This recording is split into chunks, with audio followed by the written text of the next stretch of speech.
Hi everyone, welcome back another video. ഇന്ന് കാണിക്കുന്നത് ഒരു കേക്കാണ്, ഒരു ക്യാരറ്റ് കേക്ക്.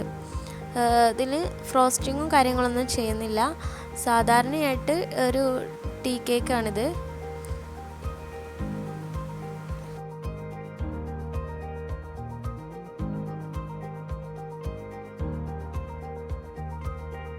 എൻ്റെ ചാനൽ ആദ്യമായിട്ട് കാണുന്നവരാണെങ്കിൽ സബ്സ്ക്രൈബ് ചെയ്യാൻ മറക്കരുത്.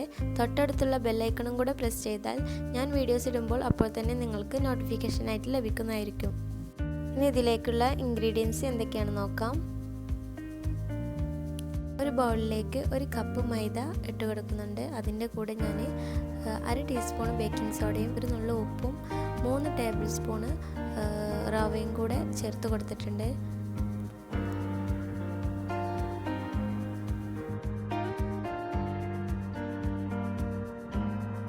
ഇനി അതിലേക്ക് ഒരു 1/2 ടീസ്പൂൺ പട്ട പൊടിച്ചതും കൂടെ ഇട്ട് കൊടുക്കുന്നുണ്ട്. ഇനി ഈ ഡ്രൈ ഇൻഗ്രീഡിയൻസ് എല്ലാം കൂടെ നന്നായിട്ടൊന്ന് മിക്സാക്കി എടുക്കുക. പിന്നെ പട്ടയുടെ പൊടി ഇഷ്ടമില്ലാത്തവർക്ക് ഒഴിവാക്കാം. പക്ഷേ ഇങ്ങനെ ഒരു ക്യാരറ്റ് കേക്കിൽ പട്ടയുടെ പൊടി ചേർക്കുമ്പോൾ ഒരു നല്ലൊരു ഫ്ലേവർ കിട്ടും. ഇനി ഇതിലേക്ക് ഒരു 4 മുട്ട പൊട്ടിച്ചൊഴിക്കാം. എന്നിട്ട് ഇതൊന്ന് ബീറ്റാക്കി എടുക്കണം.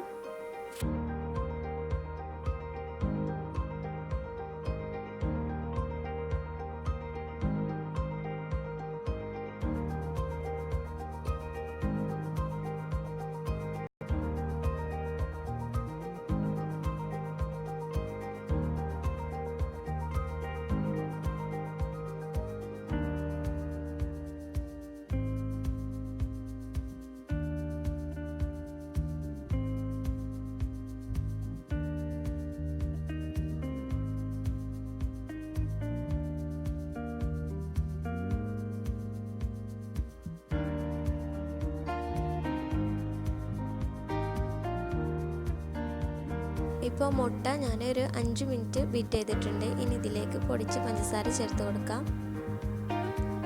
ഇത് ഒരു കപ്പ് പഞ്ചസാരയാണ് കേട്ടോ എടുത്തിട്ടുള്ളത്.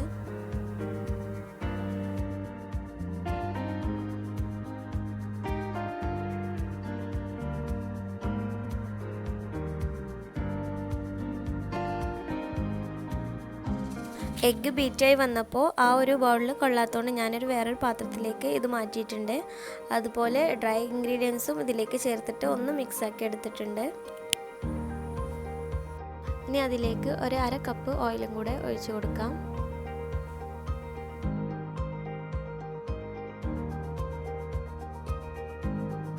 ഒരു 1/2 കപ്പ് ഗ്രേറ്റ് ചെയ്ത ക്യാരറ്റാണ്, അതും കൂടെ ഇതിലേക്ക് ഇട്ട് കൊടുക്കാം.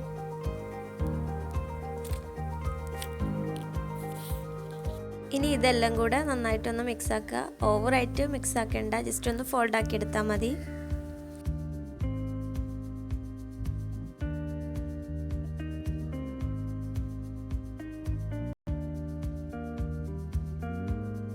ഇനി ഇത് ബേക്ക് ചെയ്യുന്ന ട്രേയിലേക്ക് മാറ്റാം. ഇത് ഞാൻ നേരത്തെ ബട്ടർ ഗ്രീസ് ചെയ്ത് വെച്ച ബേക്കിംഗ് ട്രേ ആണ്. അതിലേക്ക് ഇത് ഒഴിച്ചു കൊടുക്കാം. ഇനി ഒന്ന് തട്ടി കൊടുക്കണം. 1, 2, 3 പ്രാവശ്യം തട്ടി കൊടുക്കുക. അതിനുള്ളിലത്തെ ബബിൾസൊക്കെ ഒന്ന് പുറത്ത് പോകാൻ വേണ്ടിയിട്ടാണ്. ഇനി ബേക്ക് ചെയ്യുന്നത് ഞാൻ ഇതുപോലത്തെ ഒരു വലിയൊരു പാത്രത്തിലാണ്. അതിനുള്ളിൽ ഒരു റിങ് ഇറക്കി വെച്ചിട്ടുണ്ട്. ഇത് ഞാനൊരു 10 മിനിറ്റ് നേരം പ്രീ ഹീറ്റ് ചെയ്ത് വെച്ചതായിരുന്നു, ഒരു മീഡിയം ഫ്ലെയിമിലിട്ടിട്ട്.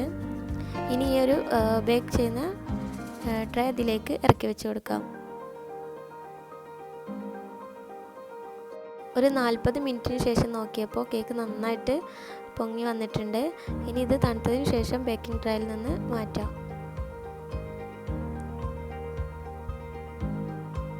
ഇപ്പോൾ കേക്ക് ഇവിടെ റെഡി ആയിട്ടുണ്ട്. ഞാൻ സ്ക്വയർ ടൈപ്പിലാണ് കട്ട് ചെയ്ത് വെച്ചിട്ടുള്ളത്. നിങ്ങൾക്ക് ഇഷ്ടമുള്ള പോലെ കട്ട് ചെയ്യാം. അപ്പോൾ എല്ലാവരും ഇത് ട്രൈ ചെയ്ത് നോക്കുക. ഈവനിങ് സ്നാക്സ് ഒക്കെ ആയിട്ട് എളുപ്പത്തിൽ ഉണ്ടാക്കാൻ പറ്റുന്ന ഒരു ഐറ്റമാണിത്. അപ്പോൾ ഇഷ്ടപ്പെട്ടാൽ ലൈക്ക് ചെയ്യാൻ മറക്കരുത്, ഷെയർ ചെയ്യുക, സബ്സ്ക്രൈബ് ചെയ്യുക. Thank you.